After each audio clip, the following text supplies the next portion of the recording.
स्वागत है एक बार फिर से आप सभी का आपके अपने YouTube channel state PCS hub में। हम सॉल्व कर रहे हैं आर ओ एग्ज़ाम के लिए हिंदी टेस्ट सीरीज, जो कि ये 64वां हमारा टेस्ट है। इसके पहले हमने 63 टेस्ट सॉल्व कर लिए हैं। इनका पीडीएफ हमारे टेलीग्राम चैनल पे और साथ ही इसका वीडियो जो है ये यहाँ पे अपलोड है। साथ ही इसका प्लेलिस्ट भी बना दिया गया है ताकि आपको कोई प्रॉब्लम ना हो, सारे वीडियोज़ एक साथ आपको उपलब्ध हो जाएँ।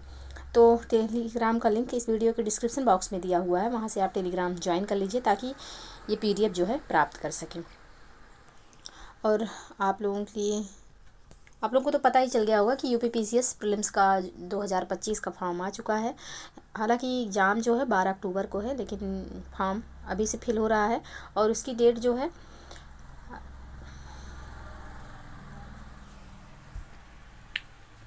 20 फरवरी से लेकर के जो है आपका 25 मार्च तक इसकी डेट है। 25 मार्च तक आप फॉर्म भर सकते हैं। और साथ ही बीपीएससी मेंस का भी आ गया है। बीपीएससी मेंस का जो डेट है यह 21 फरवरी से आप 17 मार्च तक फॉर्म भर सकते हैं। और आपका जो पेपर है वह कब से स्टार्ट है, तो पेपर जो है यह स्टार्ट है 25 मार्च से। तो यहाँ पे ये कई सारे एग्ज़ाम जो हैं उनके फॉर्म आ गए हैं, तो आप लोग उसको फिल करिए। तो चलिए लौटते हैं आर ओ पे। तो आर ओ के एग्ज़ाम का अभी कोई डेट वगैरह तो नहीं आया है और साथ ही अभी जो कमेटी गठित हुई थी उसकी कोई रिपोर्ट नहीं आई है। तो रिपोर्ट भले से नहीं आई है, लेकिन आप लोग जान लीजिए कि जून तक आपका एग्ज़ाम हो जाएगा। तो इसी पर्पज़ से तैयारी करिए। और कुछ लोग बता रहे हैं कि पेपर टफ आने वाला है, तो उसी एंगल से जैसे सिलेबस है उसको कवर करते हुए तैयारी करिए। तो चलिए आते हैं अपने टेस्ट सीरीज पर और सॉल्व करते हैं अपनी ये टेस्ट सीरीज स्टार्ट करने से पहले आप लोगों से रिक्वेस्ट है कि चैनल पे यदि नए हैं तो चैनल को प्लीज़ सब्सक्राइब कर लीजिए, साथ ही बेल आइकन को प्रेस कर लीजिए ताकि कोई भी वीडियो चैनल पर अपलोड हो तो सबसे पहले नोटिफिकेशन आपको प्राप्त हो। साथ ही वीडियो को लाइक एवं शेयर करना ना भूलिएगा। लास्ट में आप लोग ज़रूर बताइएगा कि आपका कितना स्कोर यहाँ पर सही हो रहा है, यानी कि कितने क्वेश्चन आपके सही हो रहे हैं और कितने गलत हो रहे हैं। तो चलिए स्टार्ट करते हैं अपना ये टेस्ट सीरीज। तो यहाँ पे पहला प्रश्न है कि निम्नलिखित में से कौन सा एक तत्सम शब्द नहीं है, मशक, बधिर, पुरुषार्थ या फिर बहिर। तो कौन सा यहाँ पे तत्सम शब्द नहीं है, तो यहाँ पे इसका जो सही आंसर हो जाएगा यह हो जाएगा ऑप्शन सी पुरुषार्थ। पुरुषार्थ जो है यह तद्भव है, इसका जो तत्सम होगा यह हो जाएगा पुरुषार्थ। इस तरीके से लिखा जाएगा। बाकी ये तीनों शब्द तत्सम है। इनका जो है मशक जो है इसका जो तत्सम होगा यह हो जाएगा मसा, और मशक जो है या तत्सम है, इसका जो तद्भव होगा या मसा हो जाएगा। बधिर जो है यह भी तत्सम है, इसका जो तद्भव होगा यह बधिर बहिरा बहरा हो जाएगा। और बहिर जो होगा इसका क्या होगा, तो इसका जो तद्भव होगा यह हो जाएगा बाहर, और इसका तत्सम क्या होगा, तो ये बहिर होता है। तो यहाँ पे जो शब्द तत्सम नहीं है वह है ऑप्शन सी, और ऑप्शन सी इसका सही आंसर हो जाएगा। नेक्स्ट प्रश्न है एक तत्सम शब्द है, मरघट, अनत, अंश या फिर लगुड़। कौन सा इसमें से तत्सम है, तो लगुड़ यहाँ पे तत्सम है, इसका तद्भव हो जाएगा लकड़ी। बाकी मरघट और अनत और अंश ये तीनों क्या हैं, तो ये तीनों तद्भव हैं। मरघट का यहाँ पे जो सही तत्सम होगा यह हो जाएगा मरघट मृतघाट, और अनंत जो है अनंत का जो यहाँ पे तत्सम होगा यह हो जाएगा अन्यत्र, और अंश का जो यहाँ पे तत्सम होगा यह हो जाएगा कुछ इस तरीके से अंश, तत्सम में अंश इस तरीके से लिखा जाएगा। तो यहाँ पे जो शब्द पहले से ही तत्सम है वह है लगुड़, ऑप्शन डी यहाँ पे सही आंसर हो जाएगा। नेक्स्ट प्रश्न है तत्सम तद्भव शब्दों का कौन सा युग्म असंगत है, बिंदु, बूंद, पदाति, पैदल, नब्बे, नवति, तैल, तेल। कौन सा यहाँ पे असंगत है यानी कि सुमेलित नहीं है, तो यहाँ पे नब्बे का जो नवति दिया हुआ है सही सुमेलित नहीं है, ऑप्शन सी यहाँ पे सही आंसर हो जाएगा। बाकी बिंदु का बूंद बिल्कुल सही है, पदाति पैदल भी यहाँ पे सही है, और तैल जो है तत्सम है और इसका जो तद्भव तेल ये भी यहाँ पे सही सुमेलित है। नब्बे का यहाँ पे जो और नब्बे और नवति दिया हुआ है दोनों यहाँ पे तत्सम शब्द हैं। नब्बे का जो तद्भव होगा नया हो जाएगा, और नवति का जो तद्भव होगा यह हो जाएगा नब्बे। तो यहाँ पे दोनों शब्द अलग अलग हैं, इसलिए यही इसका आंसर हो जाएगा। तो ऑप्शन सी यहाँ पे सही आंसर होगा। नेक्स्ट प्रश्न है एक तद्भव शब्द है, मडुआ, तिथिवार, पाशिका या फिर ककड़ी। तो कौन सा करकटी, तो यहाँ पे कौन सा तद्भव शब्द है, तो इसका जो सही आंसर हो जाएगा यह हो जाएगा ऑप्शन ए। मडुआ जो है यह यहाँ पे तद्भव शब्द हो जाएगा, और इसका जो तत्सम होगा यह हो जाएगा मंडप। मडुआ का जो यहाँ पे तत्सम होगा यह हो जाएगा मंडप। बाकी तिथिवार तत्सम है, इसका जो तद्भव होगा यह हो जाएगा त्यौहार। पासिका जो है यह भी तत्सम है, इसका जो तद्भव होगा यह हो जाएगा फांसी। और करकटी ये भी यहाँ पे तत्सम है, इसका जो तद्भव होगा यह हो जाएगा ककड़ी। तो ऑप्शन ए यहाँ पे इसका सही आंसर हो जाएगा। ऑप्शन ए यहाँ पे तद्भव है। नेक्स्ट प्रश्न है, अलग्न शब्द किसका तत्सम है? अलग का, लग्न का, लगना का या फिर बिलगाव का? तो अलग्न शब्द जो है यह अलग का तत्सम शब्द है। ऑप्शन ए यहाँ पे सही आंसर हो जाएगा।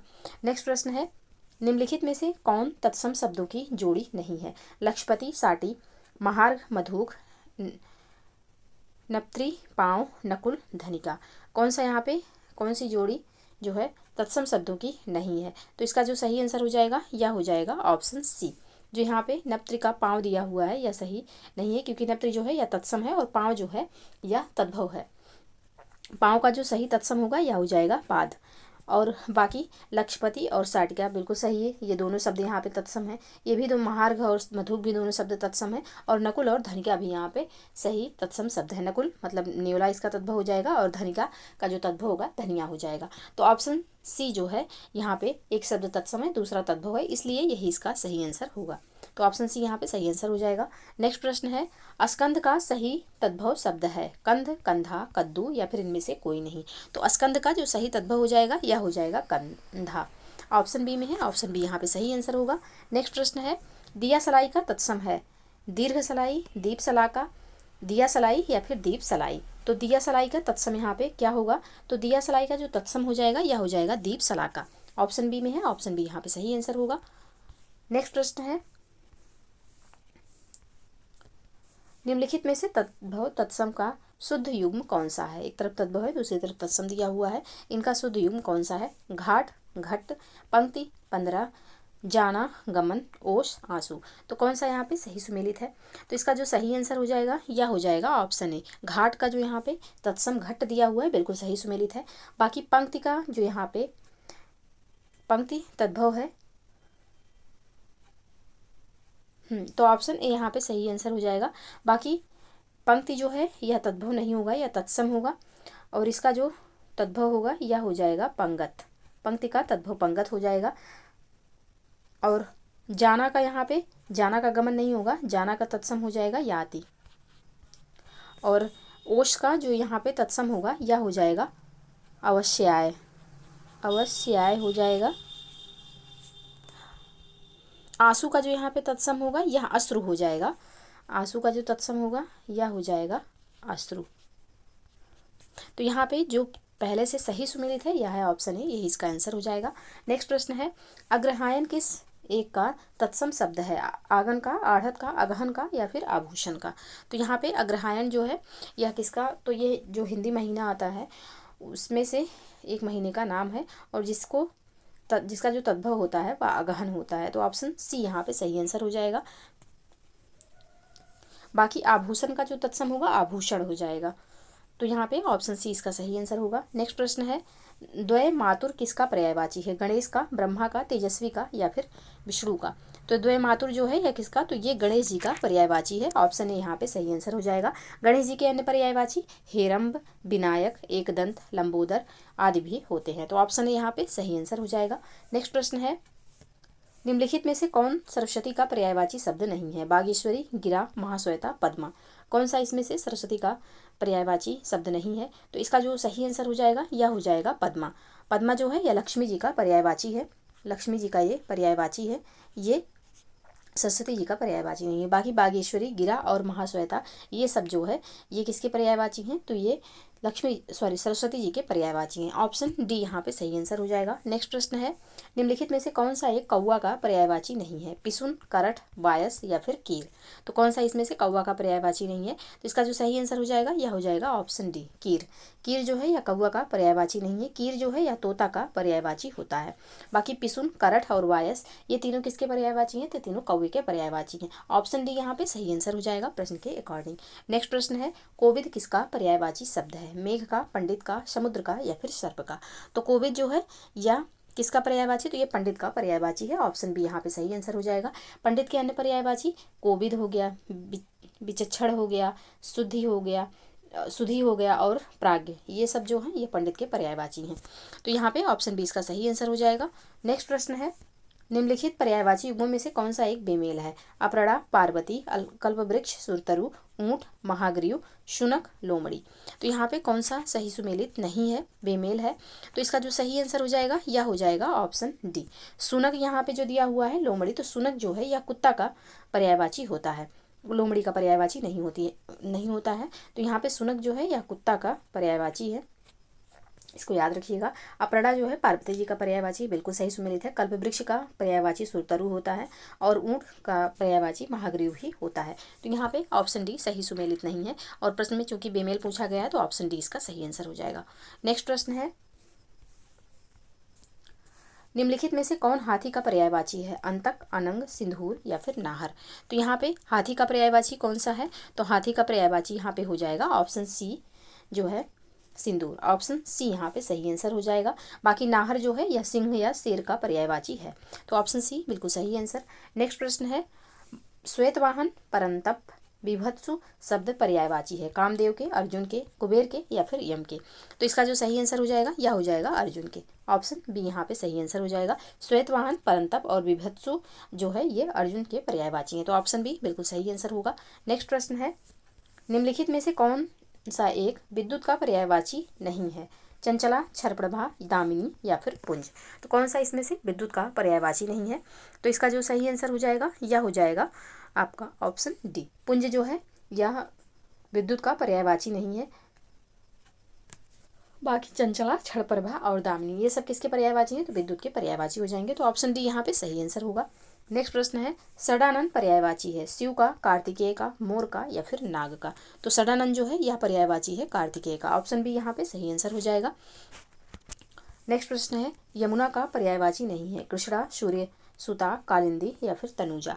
तो यहाँ पे यमुना का जो पर्यायवाची नहीं है यह है ऑप्शन डी, तनुजा जो है यह पुत्री का पर्यायवाची होता है, पुत्री का ये जो है यमुना का पर्यायवाची नहीं है, तो ऑप्शन डी यहाँ पे सही आंसर हो जाएगा। बाकी कृष्णा, सूर्यसुता और कालिंदी तीनों किसके पर्यायवाची हैं? तो तीन के तीनों ये जो है यमुना जी के पर्यायवाची हैं। बाकी कृष्णा जो है द्रौपदी का, ये द्रौपदी का भी पर्यायवाची होता है, इसको याद रखिएगा। जैसे एक शब्द और है इला, इला भी जो है दो शब्दों यानी कि पृथ्वी का भी पर्यायवाची होता है, सरस्वती जी का भी पर्यायवाची होता है।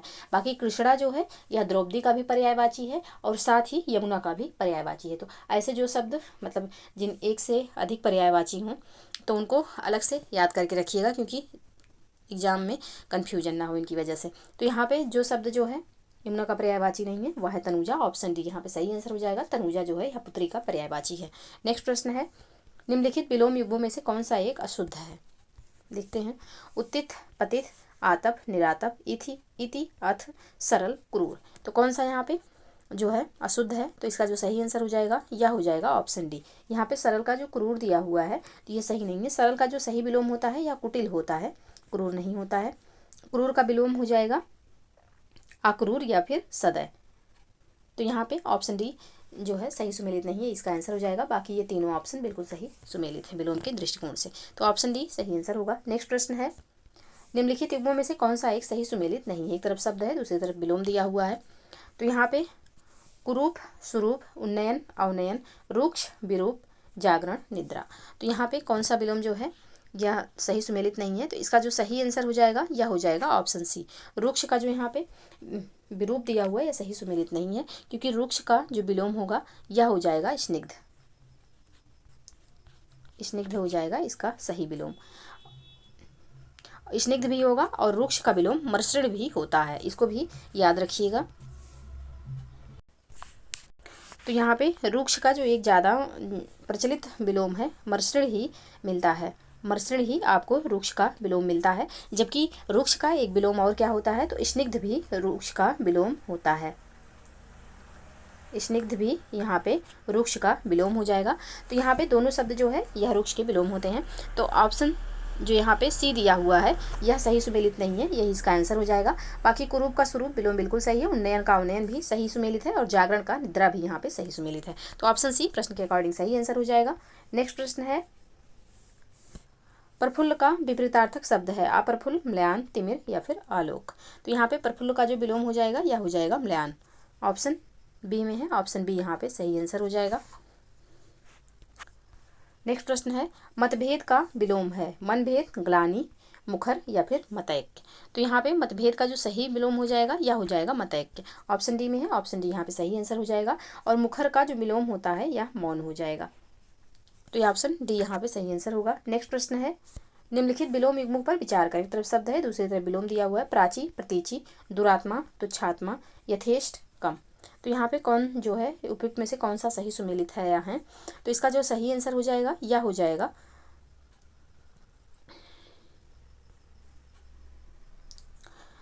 ऑप्शन ए, क्योंकि पहला एवं तीसरा यहाँ पे प्राची यानी कि पूर्व, प्रतीचि यानी कि पश्चिम, तो ये पूर्व और पश्चिम एक दूसरे के अपोजिट हैं, तो ये विलोम यहाँ पे बिल्कुल सही है। दुरात्मा का यहाँ पे तुच्छात्मा नहीं होगा, दुरात्मा का जो सही विलोम हो जाएगा यह हो जाएगा महात्मा, तो यहाँ पे ये गलत हो जाएगा। और यथेष्ट का जो यहाँ पे कम दिया हुआ है बिल्कुल सही है, तो ऑप्शन ए इसका सही आंसर हो जाएगा। नेक्स्ट प्रश्न है, विलोमार्थक दृष्टि से एक युग्म अशुद्ध है। ह्रास, विकास, सौम्य, उग्र, वरिष्ठ, गरिष्ठ, आवर्तक, विवर्तक। तो कौन सा यहाँ पे अशुद्ध है? तो इसका जो सही आंसर हो जाएगा यह हो जाएगा ऑप्शन सी।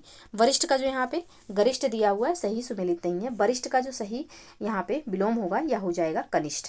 कनिष्ठ है इसका सही विलोम हो जाएगा। बाकी ह्रास का विकास बिल्कुल सही है। सौम्य का उग्र यहाँ पे सही है। और आवर्तक का विवर्तक भी यहाँ पे सही विलोम युग्म है। ऑप्शन सी यहाँ पे सही सुमेलित नहीं है, यही इसका आंसर हो जाएगा। नेक्स्ट प्रश्न है, विग्रह का उपयुक्त विपरीतार्थक शब्द है। परिग्रह, आग्रह, अनुग्रह या फिर इनमें से कोई नहीं। तो विग्रह का जो सही उपयुक्त विपरीतार्थक शब्द है वह हो जाएगा आपका ऑप्शन सी अनुग्रह। अनुग्रह यहाँ पे सही आंसर हो जाएगा। बाकी जो है विग्रह का विलोम संधि या समास भी होता है। तो विग्रह का उपयुक्त विपरीतार्थक शब्द ये ऑप्शन के अकॉर्डिंग जो है अनुग्रह हो जाएगा। और विग्रह का जो और भी विलोम जो है संधि या समास भी होता है, तो ऑप्शन सी यहाँ पे सही आंसर हो जाएगा। नेक्स्ट प्रश्न है, प्रच्छन्न का विलोम है। अप्रच्छन्न, प्रकट, प्रत्यक्ष या फिर उपरोक्त सभी। तो यहाँ पे प्रच्छन्न का जो सही विलोम हो जाएगा यह हो जाएगा अप्रच्छन्न, प्रकट और प्रत्यक्ष यानी कि उपरोक्त सभी। तो ऑप्शन डी यहाँ पे सही आंसर हो जाएगा।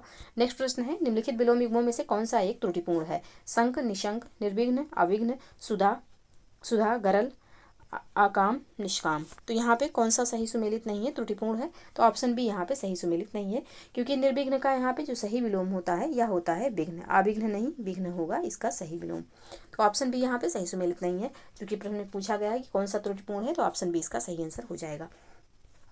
नेक्स्ट प्रश्न है, प्रीति का विलोम है। प्रीति का विलोम क्या हो जाएगा?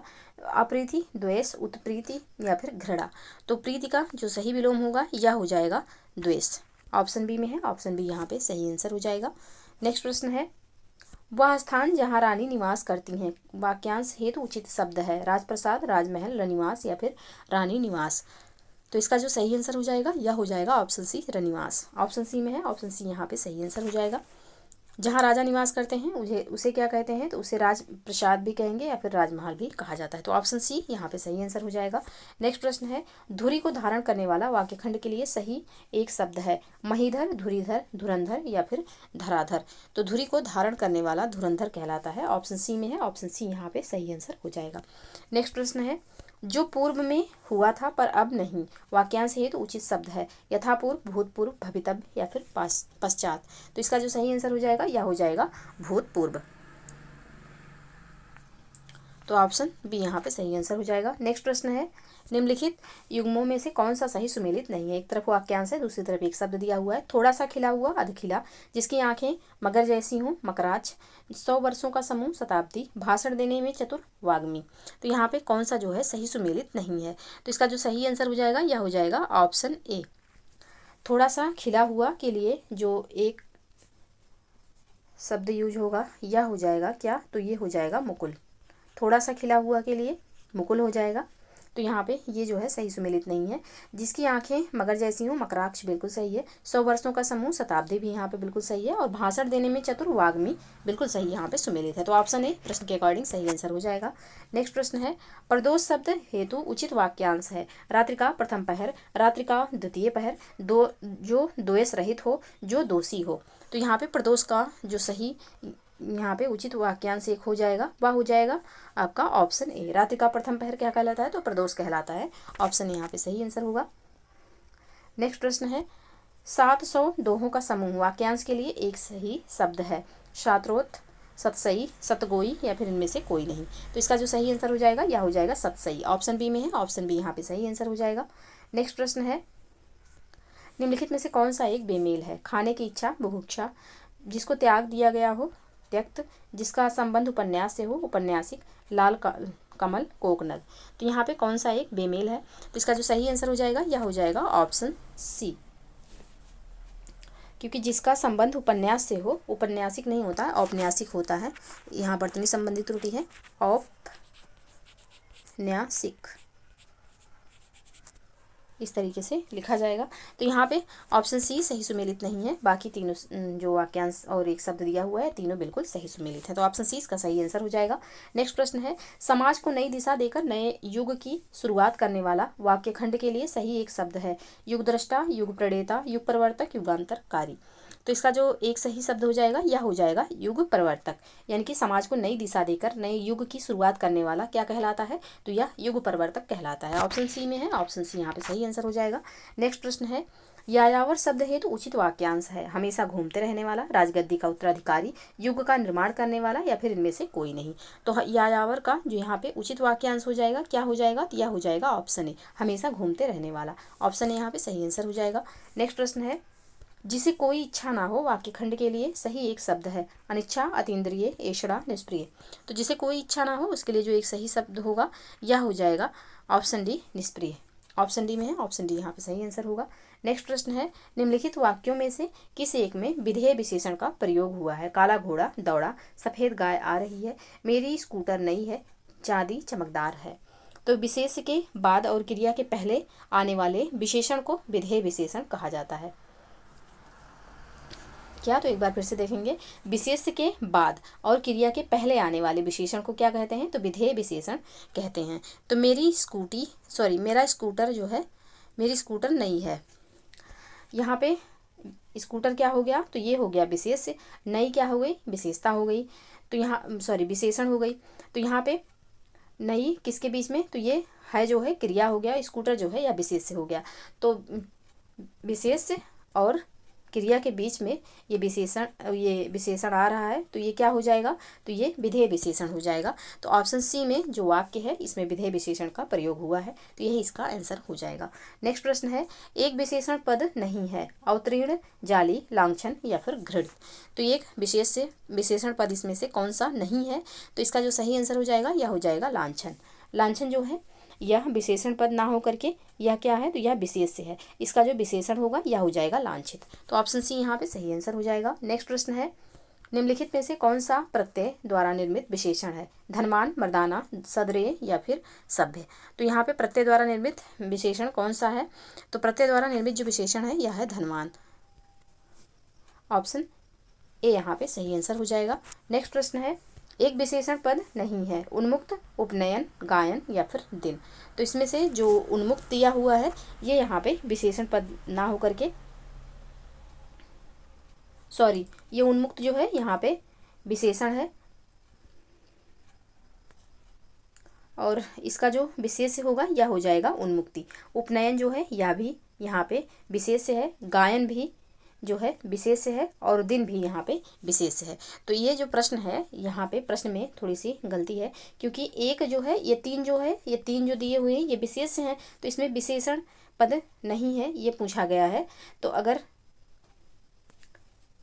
इसमें पूछना चाहिए था कि इसमें से कौन एक विशेष से पद नहीं है, क्योंकि तीन ऑलरेडी विशेष ही दिए हुए हैं, उन्मुक्त जो है या विशेषण दिया हुआ है, तो यही इसका आंसर हो जाएगा। लेकिन प्रश्न में थोड़ा सा चेंजेज होगा, क्योंकि एक विशेष पद नहीं है। कौन सा इसमें विशेष पद नहीं है? तो उन्मुक्त जो है या विशेषण है, इसका जो विशेष होगा यह हो जाएगा उन्मुक्ति।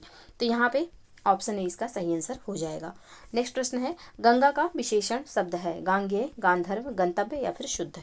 तो यहाँ पे गंगा का जो विशेषण पद हो जाएगा यह हो जाएगा गांगेय। ऑप्शन ए यहाँ पे सही आंसर हो जाएगा। नेक्स्ट प्रश्न है, निम्नलिखित में से कौन एक विशेष से विशेषण युग्म नहीं है? प्रार्थना, प्रार्थित, रोम, रोमिल, मनीषी, मनीषा, प्रवेश, प्रविष्ट। तो यहाँ पे इसका जो सही आंसर हो जाएगा यह हो जाएगा ऑप्शन सी। मनीषी का जो यहाँ पे मनीषा दिया हुआ है सही विशेष विशेषण युग्म ना होकर के ये जो मनीषी जो है या विशेषण है, मनीषा जो है या विशेष है। तो दोनों यहाँ पे मनीषा ये विशेष हो जाएगा और ये अपोजिट साइड दे दिया गया है, और विशेषण जो है यह अपोजिट साइड, दोनों का स्थान चेंज होने की वजह से ये दोनों जो है गलत हो जाएंगे, असुमेलित हो जाएंगे। तो ऑप्शन सी ही इसका सही आंसर होगा। बाकी तीनों ऑप्शन बिल्कुल सही सुमेलित हैं। नेक्स्ट प्रश्न है, निम्नलिखित विशेषण विशेष युग्मों में से कौन सा एक गलत है? आर्तव ऋतु, उपमित उपमा, छेदक छेद, वैध वैधता। तो कौन सा यहाँ पे एक गलत है? तो इसका जो सही आंसर हो जाएगा यह हो जाएगा ऑप्शन डी। वैध का जो यहाँ पे वैधता दिया हुआ है यह सही नहीं है। वैध का जो यहाँ पे सही विशेष होगा यह हो जाएगा विधि। विधि का यहाँ पे जो विशेषण होगा यह वैध हो जाएगा। तो यहाँ पे ऑप्शन डी इसका सही आंसर हो जाएगा। बाकी ये तीनों बिल्कुल सही सुमेलित हैं। नेक्स्ट प्रश्न है, क्रोधित व्यक्ति का स्वभाव धूल भरी आंधी के समान होता है। वाक्यांश में विशेषण पद है। व्यक्ति आंधी, क्रोधित धूल भरी, क्रोधित आंधी या फिर व्यक्ति धूल भरी। तो यहाँ पे इसका जो सही क्या पूछा गया है? विशेषण पद पूछा गया है। तो यहाँ पे क्रोधित तथा धूल भरी जो यहाँ पे शब्द हैं ये दोनों क्या हैं? तो ये विशेषण हैं। तो ऑप्शन बी यहाँ पे सही आंसर हो जाएगा। नेक्स्ट प्रश्न है, कश्मीरी सेब सिंदूरी लाल होता है। इस वाक्य में प्रविशेषण है। कश्मीरी सेब सिंदूरी लाल होता है। तो यहाँ पे जो है इसका जो सही आंसर हो जाएगा, सॉरी, यह हो जाएगा सिंदूरी। ऑप्शन ए यहाँ पे सही आंसर होगा, क्योंकि लाल जो है यह विशेषण है। और यहाँ पे क्या दिया हुआ है? तो यहाँ पे दिया हुआ है सिंदूरी। लाल के पहले यहाँ पे सिंदूरी लगा दिया गया है। तो लाल में भी कैसा लाल? तो लाल में सिंदूरी लाल। तो इस वजह से जो विशेषण की भी विशेषता बताए क्या कहलाता है? तो वो कहलाता है प्रविशेषण। तो प्रविशेषण के दृष्टिकोण से यहाँ पे ऑप्शन ए सिंदूरी जो है या प्रविशेषण हो जाएगा। नेक्स्ट प्रश्न है, बहुत सारा गेहूं किस प्रकार का विशेषण है? गणनावाचक, आवृत्तिवाचक, क्रमवाचक या फिर अनिश्चित परिमाणवाचक। तो यहाँ पे बहुत सारा गेहूं कोई मात्रा नहीं दिया गया है कितना, तो बहुत सारा गेहूं, तो ये अनिश्चित परिमाणवाचक हो जाएगा। यहाँ पे ऑप्शन डी इसका सही आंसर होगा। नेक्स्ट प्रश्न है, निम्नलिखित में से कौन सा शुद्ध वर्तनी वाला शब्द है? धोबिन, परीक्षा, समुज्ज्वल या फिर बिरहिणी। तो यहाँ पे जो एक शुद्ध वर्तनी वाला शब्द है वह हो जाएगा ऑप्शन ए। धोबिन जो है यहाँ पे शुद्ध वर्तनी वाला शब्द है। ऑप्शन ए इसका सही आंसर हो जाएगा।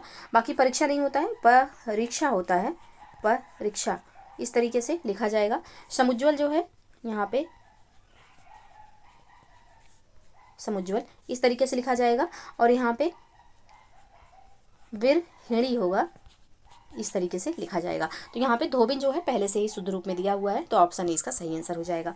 नेक्स्ट प्रश्न है, निम्नलिखित में से एक शुद्ध वाक्य है। यह पानी का कुआं सूखा क्यों है? अपना पराया की भावना, गिलास के अंदर दूध है, भारत का भूगोल की एक प्रति खरीदनी है। तो यहाँ पे इसका जो शुद्ध वाक्य हो जाएगा यह हो जाएगा ऑप्शन डी। ऑप्शन डी यहाँ पे सही आंसर होगा। बाकी जो ऑप्शन ए में वाक्य दिया हुआ है कि यह पानी का कुआं सूखा क्यों है, इसका जो शुद्ध वाक्य होगा, शुद्ध रूप होगा, यह हो जाएगा यह कुआं सूखा क्यों है। अपना पराया की भावना, तो यहाँ पे इसका जो शुद्ध रूप होगा यह हो जाएगा अपने पराये की भावना। और गिलास के अंदर दूध है, इसका जो शुद्ध रूप होगा यह हो जाएगा कि गिलास में दूध है। तो ऑप्शन डी यहाँ पे पहले से ही शुद्ध रूप में दिया हुआ है। ऑप्शन डी इसका सही आंसर हो जाएगा। नेक्स्ट प्रश्न है, निम्नलिखित शब्दों में से कौन सा एक अशुद्ध है? निम्नलिखित शब्दों में से कौन सा एक अशुद्ध है? प्रेयसी, ज्योत्सना, बहिरंग, कोमलांगी। तो यहाँ पे कौन सा एक अशुद्ध है? तो ऑप्शन ए में जो यहाँ पे प्रेयसी दिया हुआ है इसमें बड़ी की मात्रा यहाँ पे लगेगी सा के ऊपर, प्रेयसी इस तरीके से लिखा जाएगा। तो ऑप्शन ए इसका सही आंसर हो जाएगा। बाकी ये तीनों शब्द बिल्कुल शुद्ध रूप में लिखे हुए हैं। नेक्स्ट प्रश्न है, अशुद्ध वाक्य का चयन करें। स्वतंत्रता संघर्ष के दौरान बंगाल से अनेक पत्र और पत्रिकाओं का प्रकाशन होता था। प्रातःकाल घूमने से स्वास्थ्य बेहतर होता है। यहाँ अशोभनीय वातावरण है। मुझे मेले में जाना है। तो कौन सा वाक्य यहाँ पे जो है अशुद्ध है? तो इसका जो सही आंसर हो जाएगा यह हो जाएगा ऑप्शन ए। ऑप्शन ए यहाँ पे इसका शुद्ध वाक्य हो जाएगा, क्योंकि इसका जो शुद्ध वाक्य होगा यह हो जाएगा पत्र और पत्रिकाओं के स्थान पर यहाँ पे पत्र और पत्रिकाएं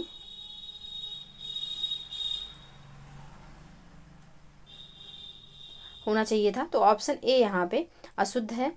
ऑप्शन ए इसका सही आंसर हो जाएगा। क्योंकि यहाँ पे और के स्थान पर यहाँ पे डैश का प्रयोग होना चाहिए था, तो ये वाक्य इसी वजह से अशुद्ध हो जाएगा। तो ऑप्शन ए इसका सही आंसर है। बाकी ये तीनों वाक्य बिल्कुल शुद्ध रूप में लिखे हुए हैं।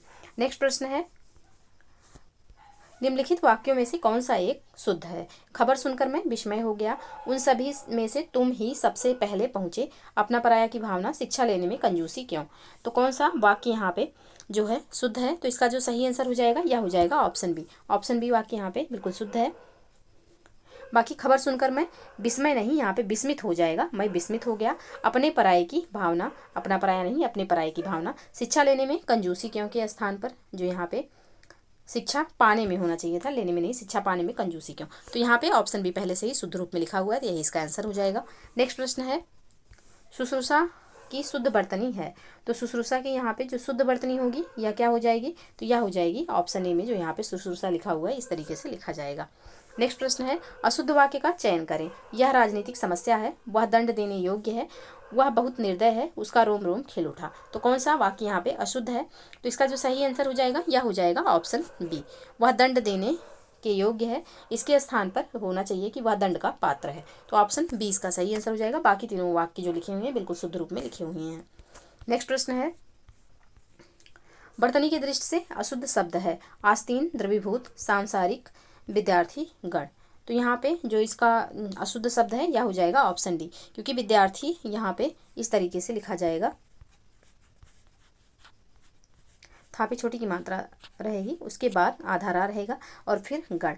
तो यहाँ पे ऑप्शन डी जो है अशुद्ध शब्द है, इसका जो शुद्ध रूप है वो भी हमने देखा। तो ये तीनों शब्द जो हैं बिल्कुल शुद्ध रूप में पहले से लिखे हुए हैं। नेक्स्ट प्रश्न है, निम्नलिखित में से अशुद्ध वाक्य है। पंडित नेहरू की मृत्यु बहुत ही दुखपूर्ण थी, धन से रहित जीवन व्यर्थ है, उसका क्या दोष दिया जाए, यह वांछनीय नहीं है। तो यहाँ पे कौन सा वाक्य जो है अशुद्ध है? तो ऑप्शन ए में जो यहाँ पे वाक्य लिखा हुआ है इसका जो सही रूप होगा यह हो जाएगा कि पंडित नेहरू की मृत्यु बहुत ही दुखद थी। दुखपूर्ण के स्थान पर दुखद हो जाएगा इसका, तब ये वाक्य जो है शुद्ध होगा। बाकी ये तीनों वाक्य जो लिखे हुए हैं बिल्कुल शुद्ध रूप में लिखे हुए हैं, तो ऑप्शन ए इसका सही आंसर हो जाएगा। नेक्स्ट प्रश्न है, शुद्ध वर्तनी का शब्द है आधीन, बारात, आशीर्वाद या फिर गुरुजी।